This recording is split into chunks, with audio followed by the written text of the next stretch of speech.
మీరు మాట్లాడండి మీరు ఎవరు మాట్లాడుతున్నా మాట్లాడండి. ఎమ్మెల్యే సార్ చేతులకైనా కూర్చుకుంటే మీ మీద యాక్షన్ ఉంటుంది చూసుకోండి. మీకు ఏ ఆర్డర్ లేదు ఆపమని, వితౌట్ ఆర్డర్ ఆపుతున్నారు మీరు. మీకు ఆర్డర్ చెప్పండి, మాట్లాడక నువ్వు ఓడతాడు మాట్లాడతాం. ఓకే మేము సైలెంట్ కూర్చుంటాం. మీరు రెచ్చిపోతున్నాం సమావేశం లేనప్పుడు మీరు మాట్లాడండి. నేను ఎక్కడ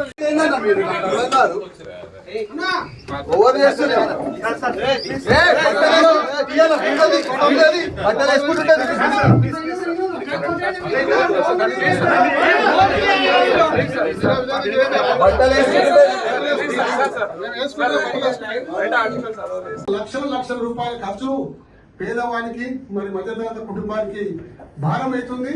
కనీసం దోమలైనా అరికట్టమని చెప్పేసి ఈ ప్రభుత్వాన్ని కోరుతా ఉన్నాను. గతంలో చేసినట్టు మీరు కూడా చేయండి. తప్పనిసరిగా దోమలు అరికడితే తగ్గిపోతాయి. తద్వారా ప్రజల యొక్క ఆరోగ్యం బాగుంటది. ప్రజలందరూ కూడా సుఖ సంతోషంగా ఉండాలి. దోమలు కూడా అరికట్టలేని ప్రభుత్వం నిజంగా ప్రభుత్వం అవసరమా అని చెప్పేసి ఈ సందర్భంగా నేను ప్రశ్నిస్తున్నా.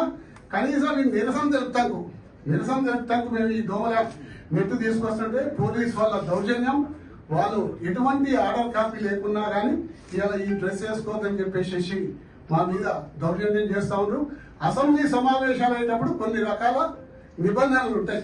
సమావేశాలప్పుడు అసెంబ్లీ సమావేశాలు లేనప్పుడు కూడా ఈ నిబంధనలు పెట్టి ప్రజాస్వామ్యాన్ని గొంతు నొక్కే ప్రయత్నం చేస్తున్నారని కూడా ఈ సందర్భంగా మనవి చేసుకుంటూ ఈ యొక్క హైదరాబాద్ లో దోమని అరికట్టని మహాప్రభు అని చెప్పేసి ఈ సందర్భంగా కోరుతున్నా.